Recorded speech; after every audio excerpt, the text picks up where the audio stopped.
Good morning students. हमने पिछली कक्षा में पढ़ा भारत की जो विदेश नीति है उसके बारे में हमने पढ़ा, उसके वैदेशिक जो संबंध है उसके बारे में हमने पढ़ा विदेश नीति का अर्थ क्या होता है, उसकी परिभाषा हमने जाना, भारत की विदेश नीति के बारे में हमने पढ़ा और उनके संवैधानिक जो सिद्धांत है उसके बारे में पढ़ा। भारतीय विदेश नीति के प्रमुख जो आदर्श और वह उद्देश्य हैं उसके बारे में हमने पढ़ा। आज हम पढ़ेंगे भारत की विदेश नीति के जो निर्धारक तत्व हैं, जो तत्व जो हैं वो किस किस चीजों से निर्धारित होता है इसके बारे में पढ़ेंगे हम। तो जो इसके भारत के जो विदेश नीति के जो निर्धारक तत्व हैं इसके अंतर्गत हम पढ़ेंगे उसकी भौगोलिक तत्व। तो हर देश की विदेश नीति का एक कुछ निर्धारक तत्व होता है जिनका उस देश की विदेश नीति में निश्चित कुछ न कुछ प्रभाव दृष्टिगोचर होता है। तो इसके अंतर्गत हम पढ़ेंगे भारत की जो भौगोलिक तत्व है उसके बारे में पढ़ेंगे। भारत एक ओर से हिमालय पर्वत से ढका हुआ है और तीनों ओर से क्या है, समुद्र है। इस तरह से भारत जो चारों तरफ जो घिरा हुआ है, जो भौगोलिक स्थिति है भारत की वो इस तरह से कि भारत एक तरफ से किससे ढका हुआ है, हिमालय पर्वत से, और बाकी की जो तीन तरफ है वो समुद्र से ढका हुआ है, घिरा हुआ है। भारत की सीमा जो इसकी सीमा से लगे हुए जो राष्ट्र हैं वो कौन कौन से हैं? पाकिस्तान जो है आप देख सकते हैं, मैप में देखेंगे तो आपको मिलेगा कि ये भारत के जो पश्चिम की ओर है, इस तरफ है। चीन जो है भारत के उत्तर पूर्व की तरफ है, भूटान है, म्यांमार है, बांग्लादेश है पूर्व की ओर, श्रीलंका है दक्षिण की ओर। ऐसे जो राष्ट्र हैं जो लगे हुए हैं भारत से, इसलिए इसके विशाल क्षेत्र के कारण इसमें गुट निरपेक्षता की नीति का पालन किया। गुट निरपेक्षता का नीति का पालन किया कहने का अर्थ है कि गुट निरपेक्ष मतलब तटस्थ मतलब किसी भी गुट में शामिल ना होकर एक स्वतंत्र स्थिति बनाए रखना और किसी भी गुट में शामिल ना होना। प्रारंभ में जब द्वितीय विश्व युद्ध हुआ, द्वितीय विश्व युद्ध के समय में विश्व में जो है शीत युद्ध का लहर दौड़ा और शीत युद्ध प्रारंभ हो गया। उस समय में विश्व में दो गुट बन गए, एक अमेरिकी गुट और दूसरा है जो रूसी गुट। तो इस तरह से किसी गुट में शामिल ना होकर क्या करना, अपना स्वतंत्र स्थिति बनाए रखना और अपना निर्णय लेना। तो इस तरह से भारत जो है गुट निरपेक्षता की जो नीति है इसका पालन किया और भौगोलिक दृष्टि के कारण हमने पंचशील के सिद्धांत के आधार पर पड़ोसी देशों के साथ अच्छे संबंध बनाए। पंचशील जो सिद्धांत है, पंचशील सिद्धांत क्या है कि किसी राष्ट्र के साथ जो सिद्धांत है, कुछ सिद्धांत या कुछ जो संबंध जो है वो उसपे बनाए रखना और किसी देश के साथ किसी विषय पर एक नीति तैयार करना, है ना, एक नीति तैयार करना और उस नीति के अनुसार ही व्यवहार करना। इसके बाद जो इसकी दूसरी जो तत्व है विदेश नीति की भारत की, वो है ऐतिहासिक परंपराएं। तो भारत में अहिंसा, शांति व परस्पर सद्भावना की जो भावना है इतिहास की देन है। हमारा देश कैसा है, अहिंसा प्रिय है, शांति पर बल देता है। तो जिसका प्रभाव भारतीय विदेश नीति के लक्ष्यों पर प्रत्यक्ष रूप से दिखाई देता है। अंतर्राष्ट्रीय विवादों का शांतिपूर्ण समाधान करना, निशस्त्रीकरण करना और साम्राज्यवाद व उपनिवेशवाद का विरोध करना। आपको पता ही है कि साम्राज्यवाद या उपनिवेशवाद का अर्थ क्या होता है। उपनिवेशवाद का अर्थ होता है कि कोई राष्ट्र किसी दूसरे राष्ट्र पर अपना कब्जा जमाए रखना। तो और साम्राज्यवाद का क्या अर्थ होता है कि इसमें साम्यवाद, साम्राज्यवाद या साम्यवाद ये दोनों एक ही होता है, जिसमें लोगों को अपने पूंजी रखने का अधिकार जो है वो नहीं होता है। तो इस तरह से इसका विरोध करना और रंग भेद का विरोध करना, गोरे और काले का जो भेद है उसका विरोध करना आदि भारतीय विदेश नीति के लक्ष्य जो है अहिंसा, शांति व मानवतावाद पर ही आधारित है। तीसरा जो तत्व है वो है सैनिक तत्व। प्रत्येक देश की विदेश नीति का सबसे बड़ा जो लक्ष्य होता है अपनी सुरक्षा को सुदृढ़ करना या मजबूत करना होता है और बाहरी आक्रमणों से अपनी रक्षा करना होता है। अपनी रक्षा मतलब देश की रक्षा करना होता है। तो सैनिक दृष्टि से निर्बल देश अपनी स्वतंत्र विदेश नीति का निर्धारण नहीं कर सकता है और उसे दूसरों पर निर्भर रहना पड़ता है। भारत की जो सैनिक दृष्टि से दुर्बल स्थिति ने ही उसे विश्व के सभी राष्ट्रों से मैत्रीपूर्ण जो संबंध है वो बनाए रखने और गुट निरपेक्षता की नीति को अपनाने के लिए बाध्य किया। क्यों? क्योंकि हमारा देश जो है वो उपनिवेश था किसका? अंग्रेजों का। अंग्रेज हमारे देश पर कब्जा करके रखे थे, हमें गुलाम बना कर रखे थे। क्योंकि हमारा देश जो है आजाद हुए बहुत ज्यादा समय नहीं हुआ था और इस स्थिति में हमारे देश की जो सैनिक स्थिति है, जो सैनिक ताकत है, वो बहुत ज्यादा मजबूत नहीं था। तो अपने देश की रक्षा के लिए विदेशियों के साथ, जो अपने पड़ोसी देश हैं, उनके साथ मैत्रीपूर्ण संबंध जो है वो स्थापित करने के लिए बाध्य किया। प्रारंभ से ही भारत के जो राष्ट्रमंडल का सदस्य बने रहने का अंतर्निहित कारण सैनिक दृष्टि से ब्रिटेन पर निर्भरता ही थी। ब्रिटेन पर जो हमारा देश है वो सैनिक दृष्टि से भी निर्भर रहा और व्यापार के लिए भी जो है ब्रिटेन पर बहुत ही ज्यादा निर्भर रहा। ब्रिटेन के साथ जो हमारा देश का जो व्यापार है वो गहरा है। इस प्रकार भारतीय विदेश नीति के निर्धारण में सैनिक तत्व भी महत्वपूर्ण ताकत रहा है। अगला जो तत्व है वो है विचारधाराओं का प्रभाव। तो भारत की जो विदेश नीति के निर्धारण में शांति और अहिंसा, सहिष्णुता, सह अस्तित्व, उदारता और सद्भाव के विचारों पर गांधी एवं नेहरू के विचारों का प्रभाव रहा है। क्योंकि गांधी जी जो है वो अहिंसा प्रिय थे, सद्भावना रखते थे सभी के साथ। उनका जो हृदय था वो उदारवाद था, उदारता था, वो सभी को समान मानते थे और नेहरू जी भी इसी विचारधाराओं पे चलते थे। तो इसी विचारधारा से प्रभावित होकर ही संविधान के अनुच्छेद 51 में राज्य नीति के निर्देशक तत्वों के अंतर्गत विश्व में शांति की चर्चा की गई। अगला तत्व है वो है आर्थिक तत्व। जब भारत स्वतंत्र हुआ तो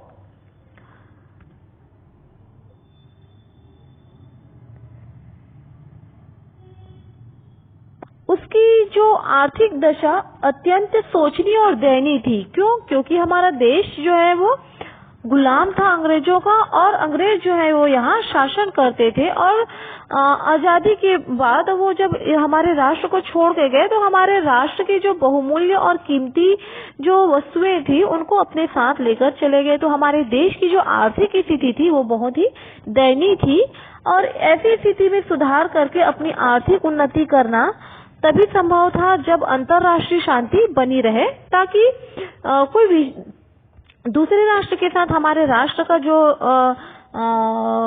भेदभाव है या मतभेद है ना हो, किसी दूसरे राष्ट्र के साथ युद्ध ना हो, ताकि हमारे देश की जो आर्थिक स्थिति है वो ना बिगड़े। क्योंकि युद्ध में जन और धन और बल सभी का नुकसान होता है। तो इस तरह से आर्थिक उन्नति को बनाए रखने के लिए अंतर्राष्ट्रीय स्तर पर उनको शांति बनाए रहना आवश्यक था। विदेशों से आर्थिक सहायता मिली। पूंजीवादी देशों व साम्यवादी देशों से आर्थिक सहायता के लिए भारत ने गुट निरपेक्षता की नीति अपनाई और अमेरिका व रूस के गुटों में राजनीति से अलग रहने के कारण भारत को दोनों ही गुटों से आर्थिक व तकनीकी सहायता जो है वो प्राप्त होती रही। अगला जो कारण है वो है तकनीकी तत्व। तकनीकी तत्व विदेश नीति के निर्धारक तत्वों में समकालीन सर्वाधिक महत्वपूर्ण तत्व है। विकास के लिए तकनीकी की जो महत्वपूर्ण भूमिका है वो बहुत ही अधिक है। तकनीकी की दृष्टि से भी भारत जो है मध्यम श्रेणी का राष्ट्र रहा। चूंकि जो हमारा देश है, मैं बार बार एक ही शब्द का रिपीट कर रही हूँ, क्योंकि हमारा देश जो है वो पराधीन था। अगर हम पराधीन रहेंगे, किसी के अधीन रहेंगे, तो क्या हम अपना विकास कर पाएंगे? सर्वांगीण विकास नहीं कर पाएंगे। हम अपना किसी भी तरह से किसी भी क्षेत्र में हम अपना विकास नहीं कर पाएंगे, क्योंकि हमारा देश क्या था? पराधीन था, दूसरे के अधीन था। इसलिए हमारा देश जो है वो सभी क्षेत्रों से क्या रहा? वो विफल रहा और पीछे ही रहा। धीरे धीरे हमारे देश का जो है विकास हुआ। तो तकनीकी स्तर पर देखा जाए तो तकनीकी स्तर पर भी हमारा देश जो है वो पूर्ण तरह से विकास नहीं कर पाया और तकनीकी की दृष्टि से भी भारत जो है वो मध्यम श्रेणी का राष्ट्र रहा। संप्रभु समुन्नत प्रौद्योगिकी के क्षेत्र में भारत ने आशा से अधिक जो प्रगति किया है, किंतु फिर भी अभी जो काफी कुछ किया जाना बाकी है। ऐसी स्थिति में विश्व के तकनीकी दृष्टिकोण से विकसित राष्ट्रों से प्रौद्योगिकी आयात करना और भारत के लिए अनिवार्य हो गया है। इस तारतम्य में भारतीय विदेश नीति और निर्माताओं को यह ध्यान में रखना होता है कि ऐसे राष्ट्रों के साथ घनिष्ठ संबंध स्थापित किए जाने चाहिए जिनसे भारत की जो प्रौद्योगिकी है वो आयात की जाए। अगला जो तत्व है वो है अंतर्राष्ट्रीय तत्व। अंतर्राष्ट्रीय तत्व के अंतर्गत भारत विदेश नीति के निर्धारण में अंतर्राष्ट्रीय तत्वों में महत्वपूर्ण भूमिका रही है। जब भारत स्वतंत्र हुआ तो विश्व दो गुटों में विभाजित था, एक सोवियत गुट में और दूसरा अमेरिकी गुट में। तो गुट नीति के अंतर्गत जो शीत युद्ध जो है वो चल रहा था, शीत युद्ध जो है चल रहा था, तो उस समय पंडित जवाहरलाल नेहरू ने दोनों ही गुटों से पृथक रहना ही भारत के हित में समझा और इसलिए भारत ने गुट निरपेक्षता या असंलग्नता या तटस्थता की नीति का अनुसरण किया और अंतर्राष्ट्रीय विवादों से सैनिक समाधान की प्रवृत्ति का विरोध भी अंतर्राष्ट्रीय परिस्थितियों की देन है। इस तरह से अगला जो तत्व है वो है नेहरू जी की जो व्यक्तित्व है, पंडित जवाहरलाल नेहरू की व्यक्तित्व। इसके तहत है कि नेहरू जी जो है वो भारत के प्रधानमंत्री रहे और विदेश मंत्री दोनों थे। उनके व्यक्तित्व का प्रभाव भारतीय विदेश नीति के हर पहलू पर झलकता है और नेहरू जी जो है उपनिवेशवाद, साम्राज्यवाद और फासिस्टवाद के विरोधी थे। वे सभी अंतर्राष्ट्रीय विवादों को शांतिपूर्ण उपाय से सुलझाने के प्रबल समर्थक थे।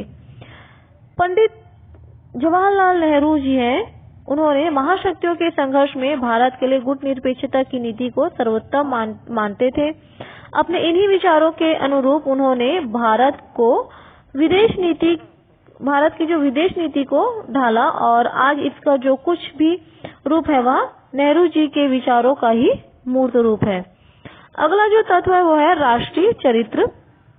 राष्ट्रीय चरित्र विदेश नीति के निर्धारक तत्व में एक महत्वपूर्ण तत्व है। इसका कारण यह है कि जब राष्ट्र के निवासियों को उनके अंदर जब राष्ट्र की भावना उत्पन्न होगा, है ना, उनके अंदर अगर राष्ट्र भावना या राष्ट्र लगाव, भावनात्मक लगाव नहीं होगा, तब तक राष्ट्र के निवासी राष्ट्र के प्रति पूर्ण निष्ठा का प्रदर्शन नहीं कर सकेगा और मनुष्य के मन में राष्ट्र प्रेम की भावना न सृजित हो सकी तो निश्चित ही राष्ट्र के हित जो है वो संपूर्ति न हो सकेगी और जो विदेश नीति है वो सर्व प्रमुख लक्ष्य है।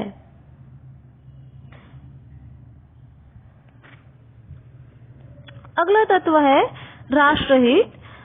किसी भी देश की विदेश नीति का प्रमुख आधार उसका राष्ट्रीय हित है और इन स्थायी हितों के अनुरूप विदेश नीति का निर्धारण होता है। भारत के राष्ट्रीय हित जिन्होंने उसकी विदेश नीति को प्रभावित किया है इस प्रकार है कि आर्थिक पुनर्निर्माण हेतु पंचवर्षीय योजनाओं के लिए विदेशों से आर्थिक सहायता प्राप्त करना। मतलब पंचवर्षीय योजना के तहत विदेशों से क्या सहायता प्राप्त करना, आर्थिक सहायता प्राप्त करना, देश की सुरक्षा को बनाए रखना और विश्व शांति बनाए रखने का प्रयत्न करना जिससे आर्थिक पुनर्निर्माण में अवरोध पैदा न हो। सीमावर्ती जो देश हैं, मतलब देश के जो पड़ोसी राष्ट्र हैं, उनसे मित्रता बनाए रखना और अंतर्राष्ट्रीय जगत में भारत की प्रतिष्ठा को बनाए रखना, इन हितों की रक्षा के लिए ही भारत ने गुट निरपेक्षता की नीति को अपनाते हुए रूस के साथ जो है वो मैत्री की संधि की, मित्रतापूर्ण संधि की। और उपयुक्त विवेचना से स्पष्ट है कि भारत की जो विदेश नीति है इसके निर्धारण में किसी एक ही तत्व का योगदान न होकर अनेक तत्वों का योगदान है।